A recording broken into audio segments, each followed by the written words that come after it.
Guys, I did it. Oh no. I did it. What the hell? Is this broken? Wait, I've got a pack of like 12. I couldn't buy individual. There we go, that's the sound you wanted. Can everyone please ignore the fact that I really wanted to do a party popper and be like, oh yay, I did it. Psh, confetti around the car. So fun, so cute. I get to Asda with the party poppers. She goes to Ava, oh, are you getting them? She went, oh no, it's for her. And she looked at me and went, yeah, no, I'm gonna have to ask for ID.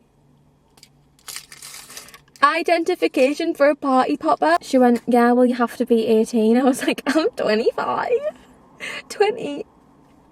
I'm in my mid-20s. She's like, yeah, well, I can't serve you. Oh my god, and I know she's just doing her job, but that was so sad. I was so excited for a party popper, so instead I had to go for the gold and white spotty kazoos. Is it a kazoo? I think it's a one-time use thing. Enough of that, that was silly. That was so silly to do that. I thought I'd come on here and just do a quick little video just to let you know that I got an apartment in London. Guys, I actually just can't believe it. I just can't even explain the excitement that I'm feeling right now. For anyone who doesn't know, I just thought I'd give a little bit of a backstory. I moved out of my mum's house and went to uni in Essex, and then straight from uni I went to Manchester. So I moved to Manchester on my own, and then after 6 months, my best friend and me moved into somewhere in Manchester, and that's where I've been for like the last 3 years. So I've actually been out for about 6 years. I've been in a bad financial rut since before uni. I had to pay a lot for my auditions when I actually was auditioning for uni. I ended up just spending so much money at uni. Obviously I got maintenance and stuff, which was amazing. At the place that I went to, you had to pay a physio fund and you had to pay a theatre fund and you had all these extra expenses you had to pay at the start of uni. That just really put me into a bit of a bad place, and then I just never got out of it. And then rather than moving back home after uni, I decided to move out and move to Manchester, and I kind of just ignored the debt that I was in and just thought, well, I've got money in this account, I can afford to live out, and not even thinking about paying that off. So obviously then I moved to Manchester, and rather than doing something about it, I just really stuck my head in the sand. Made things worse for myself, continued to go on all the girls' holidays and going out every week like for food, and I didn't want to fall behind like my friends. And I also had in the back of my mind, oh well, you're in your 20s, you should be making the most of it and don't stay in just to save money when everyone's going out. And it just ended up getting worse and worse and worse. I feel like if you're not bad with money, you won't really get it, but those who are bad with money, you'll understand it kind of is a slippery slope. It's one of those things where else I'd spend £10 for brunch and then I'd think, oh well, an extra £5 not that bad because I've already spent 10, so I'm gonna have to pay back £10 to my overdraft, but what's really 15? And then it just keeps on going and going and going, and I just got myself into such a bad place. In March, my best friend who I live with wanted to live with her boyfriend instead, so our lease was ending. So I basically had the decision on whether to continue in my bad financial way and get an apartment on my own, which would have cost a bomb, by the way, or move back home with my mum and my little sister and my dad's house. If you've been here since then, you'll know that it was a really hard time. I just really didn't want to move back home. I've also been out for so long now, and my house is only a 2-bed, so one room's my mum's, one room's my little sister's, and there's absolutely nowhere for storage. So it was going to be me basically living out of a suitcase, which actually is a bit bad because I took it out of the suitcase, so it's literally a really sad pile in the corner of my sister's room with my clothes, and living like sharing a room. I guess accepting being here for a while. I'm actually really lucky and so grateful that my parents like let me come home to save. Like I know a lot of people don't have that option, and I'm so glad that they did, and it's still the best thing I've ever done. Like I would recommend everyone in the world, if you get into that position and you have got the option to go home and save, like please do it. It's just taken the weight off my shoulders. I basically was scared that I was going to come home and miss out, but it's just not the case. It's just it's a slight step back, but it means that you can take a 12,000 steps forward in the future. But I came home, I got 3 jobs, and I grafted my little arse off, and things were looking quite bad there for a while. I just didn't think I was ever going to be able to save to move out, but I finally paid off all my debt, and then I started to save. I've always said that when I move, I'm only allowed to move if I've got a certain amount of money in my bank. Now, do I have that? I'd love to lie to you and say that I do. I'd love to lie to you and say that I do. But unfortunately, I don't. It is slightly naughty. Like, I should really have listened to what old Tia said. But I got offered a job. I did slightly mention it in the last video, but I got myself a job in London. I got offered it, hence why the mad rush to try and buy an apartment. And obviously they couldn't wait forever, so if I didn't get an apartment then I wouldn't be able to start the job. But I've managed to get the apartment. They accepted me despite them saying that I wasn't going to get it. They basically told me on the phone, they were like, just so you know, with you being self-employed, like, it's probably not likely, so don't get your hopes up. And I was like, what? And I wasn't even that bothered about the apartment. I didn't love the apartment, but as soon as he told me I probably wasn't going to get it, I turned into a mad woman. I was like, I need this apartment. I made a mock-up of the living room on Canva and added like sofas, and I put a kettle on the kitchen bench and everything to like design this apartment. I was like, oh my God, I'm getting too attached. I'm getting way too attached. It's such a good price. I'm just going to put it out there. I'm living far out. I'm not living anywhere central. I'm in a really far away zone and I don't care. I never wanted to live super central anyways. I wanted to live a little bit further out in a cute little like towny vibe and be able to come in when I want and still be down there for like opportunities. There's just a bit more of a Pilates scene down there and also a social media scene down there, so I just feel like it's a good thing for me. So yeah, I've got the apartment and I just am so proud of myself. I know it sounds so silly, but if I look back at me in March, like I was just in a really bad place and I just didn't have a bloody penny to my name. And now that I can say that I've paid off all my debts, I've got some savings and I'm moving into an apartment down south in the space of 7 months, I just think is crazy.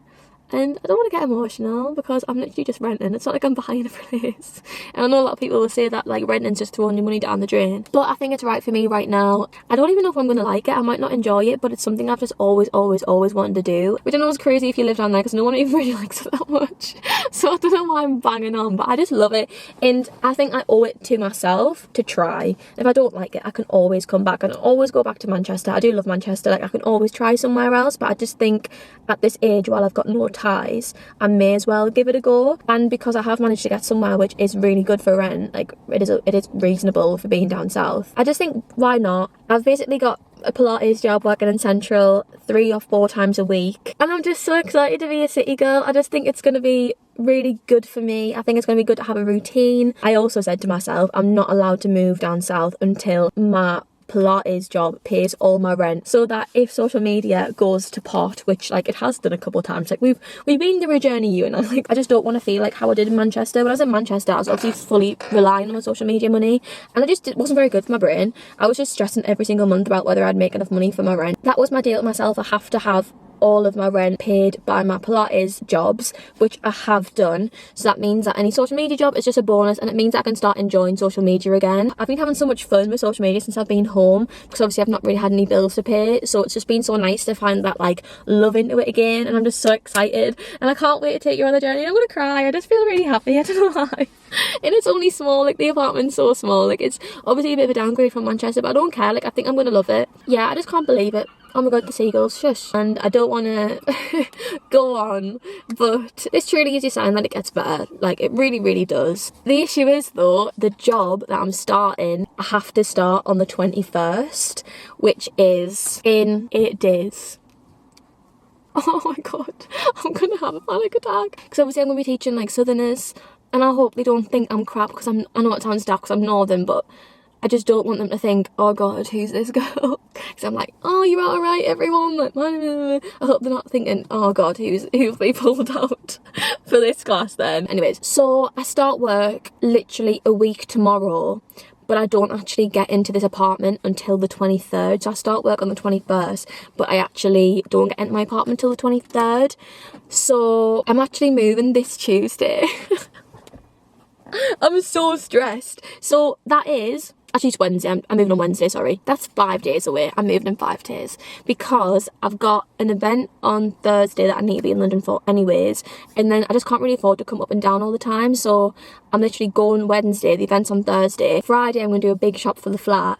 And then I'm teaching Saturday. Then obviously Sunday to chill. And then Monday, I'm in. And bloody Sharon, she won't drive me to my new apartment. So I'm moving by myself on the train. I'm literally moving with a suitcase and a dream. Like, I can't bring any of my stuff. I'm gonna have to sell everything. So I'm basically gonna let myself buy something each pay day. So like this payday I might buy a mattress, the next payday I might buy a sofa. It's not furnished, which I've never had to do before, and I'm not gonna be silly and just waste all my money on getting stuff, because at the end of the day I don't need a sofa right now. As long as I've got a kettle, a pan, and an air mattress, and I'm okay. Like, oh god, I really should be moving, should I? Like, I don't think I've got enough money for this, but it's fine, no, it's fine, it's okay. Took away all of my overdrafts, so I can't even get tempted. I think it's gonna be good. I think it's gonna be a good little venture. So I've got my last day at work here on Tuesday. So I'm doing my last little teaching on Tuesday, which is gonna be so sad. Like, all my little regulars, I'm gonna miss them so much. But I suppose I'll make new regulars, and I can always come back and teach when I'm home. But probably won't want it. I probably want to like relax when I come home, you know what I mean? Yes, so that's the update. I'm moving in 5 days, but actually not moving at my apartment until after that. I just want to say thank you to everyone who, god, I'm such a softie. For anyone who's been here since I came home and stayed. I know it's been like a lot of me moaning about it. Yeah, just thanks. And thanks for still watching me. And like, obviously I know Pilates is my job as well now, it's not just social media, but you do help a lot, like whenever anyone watches my videos and like interacts and stuff, like it helps so much. And it's obviously been a big factor as well as to why I am able to move, as well as obviously my Pilates and my other job. But it's definitely 50-50, so I just want to say thank you, and I hope you're gonna enjoy this little venture and that you'll stick around for it. I'm obviously gonna do loads of moving vlogs. Anyone's ever in London, as soon as I start work, I'll let you know where I'm working and you can all come, and we're gonna have a cute little fun Pilates session together. Love yous all. She's leaving the family home. I actually can't believe it. I'm so excited. I can't wait. I know it sounds so silly, but I can't wait to buy a bath mat. It's the thing I'm most excited about. Like, who cares? But I really want like a really cute bath mat. It's a kook. Obviously I've got no fridge here. The whole time I've been here since March, I've not had a fridge and I've not had a wardrobe. Like, the day I get in there and I can open that wardrobe and put in a top, oh my god, I'm gonna cry. I'll cry. I'll literally cry. I'll kiss it. I'll kiss that wardrobe. And also like just start a new gym, find a new coffee shop. It's gonna be so much fun. Like sitting like, on my own. Like, love you all. So excited. Hope you're excited too. And I actually can't breathe.